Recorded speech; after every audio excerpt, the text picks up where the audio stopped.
안녕하세요. 고건영입니다. 오늘은 중국 베이징의 심장부에 위치한 고요하면서도 웅장한 역사를 품고 있는 곳, 바로 천단공원으로 여러분을 초대합니다.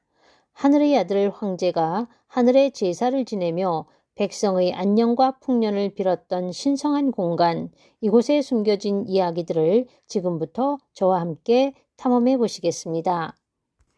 천단공원의 동문으로 입장하면 약 300여 미터에 이르는 긴 장廊이 펼쳐지고 장廊의 왼편에는 수백 년 된 나무들이 천단의 역사와 함께 했음을 말해주고 있지요. 이곳 장廊은 천단공원의 주요 건축물인 기년전으로 이어지는 중요한 통로로 역사적인 의미와 함께 현대인의 휴식 공간으로 사랑을 받고 있는 곳입니다. 자, 그럼 지도를 보면서 천단공원의 구조를 살펴볼까요? 천단공원은 크게 남북으로 길게 뻗은 형태로 마치 황제가 하늘에 제사를 드리기 위해 걸었던 신성한 길을 상징하는 모양입니다. 공원 전체 면적은 무려 273만 제곱미터로 자금성의 4배가 넘는다고 하니 그 규모가 정말 어마어마하지요.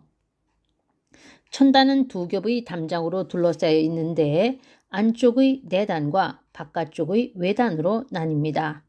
남쪽은 땅을 상징하여 각이진 형태이고 북쪽은 하늘을 상징하여 둥근 형태로 하늘은 둥글고 땅은 네모나다는 천원 지방을 상징적으로 표현한 것입니다. 가장 먼저 우리를 맞이한 것은 마치 하늘에서 내려온 듯한 아름다운 건축물, 바로 기년전으로 풍년을 기원하는 전덩이라는 뜻을 가지고 있습니다. 곡식을 기원한다는 의미로 기곡전이라고도 불리지요. 푸른색 유리기와 지붕이 겹겹이 쌓여 마치 피라미드처럼 솟아오른 이 건물은 그 자체로 하나의 예술 작품이라 할 수 있습니다. 천단공원의 상징과도 같은 기년전은 명나라 영락 시기인 1420년에 처음 지어졌는데 1889년 벼락을 맞아 불타버리는 비극을 겪게 되지요. 이후 1890년에서 1896년인 7년에 걸쳐서 재건되었고 기년전의 모습에 중요한 변화가 생기기도 했습니다. 명나라 때 지어진 기년전의 원래 모습은 3층의 지붕색이 각각 달랐다고 합니다.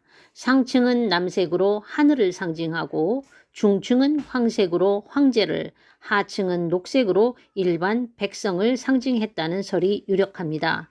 즉 하늘, 황제, 백성으로 이어지는 위계의 질서와 우주관을 시각적으로 표현한 것이지요.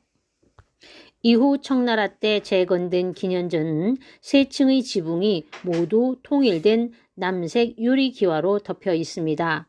이는 하늘에 제사를 지내는 천단이라는 공간의 의미를 더욱 강조하기 위함입니다.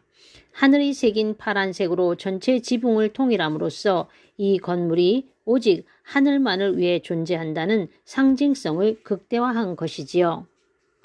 기년전의 건축은 놀라운 수학적 상징적 의미를 담고 있는데요. 내부를 보시면 거대한 기둥들이 웅장하게 서 있는데 기둥의 개수들은 각각의 의미를 가지고 있다고 하는군요. 가장 안쪽의 4개의 기둥은 1년의 4계절 춘하 추동을 상징합니다. 또한 이 기둥들은 매우 크고 화려하게 장식되어 있어서 용의 기둥이라는 뜻으로 용주라고 불립니다. 중간 원형의 12개 기둥은 금주라고 하여 1년의 12달을 상징하지요. 가장 바깥쪽 원형의 12개 기둥은 내금주라고 불리며 하루를 12등분한 12시즌을 상징합니다.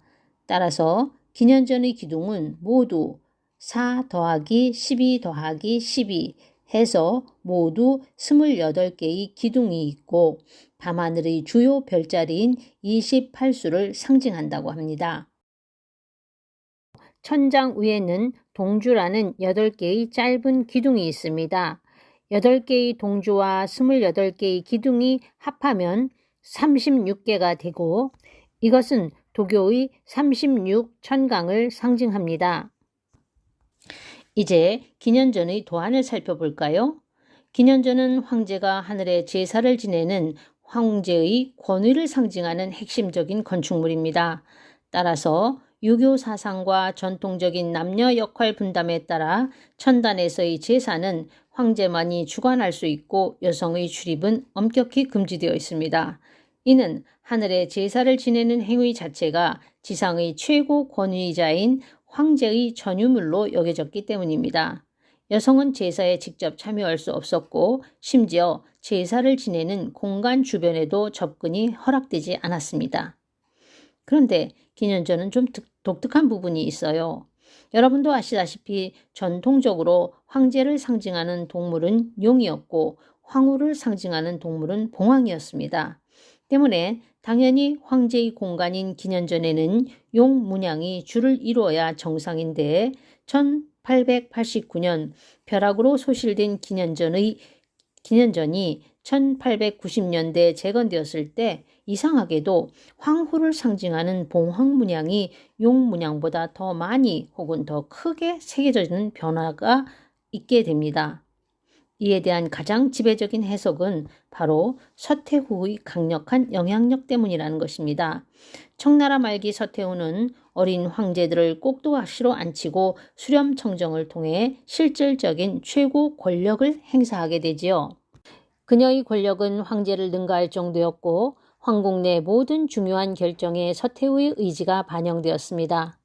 중국 전통관념에 따라 천단에서 직접 제사를 주관할 수 없었던 서태후는 황제를 통해 자신의 뜻을 관철시키거나 제사의 준비 과정, 심지어 제단 건축물에까지 직간접적으로 영향력을 행사하게 됩니다. 그 일례로 기년전이 낙내로 소실되고 재건을 하게 되자 황제를 상징하는 용 문양보다는 황후를 상징하는 봉황 문양을 더 크게 새겼다는 것입니다. 요약하자면 기년전 복원 시 용과 봉황 도안의 불균형은 단순히 디자인적인 선택이 아니라 청나라 말기 서태후가 황제를 압도하는 권력을 가지고 있었음을 보여주는 강력한 상징이자 역사의 한 단면을 보여주는 흥미로운 이야기입니다. 따라서 천단이 단순한 건축물을 넘어 당대 정치적 역학관계까지 반영하는 역사적 유물임을 보여줍니다.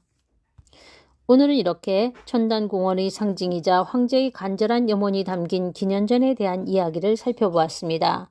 웅장한 건축미와 그 속에 숨겨진 역사 그리고 흥미로운 이야기들 어떠셨나요? 오늘 영상은 여기까지입니다. 시청해 주셔서 감사합니다.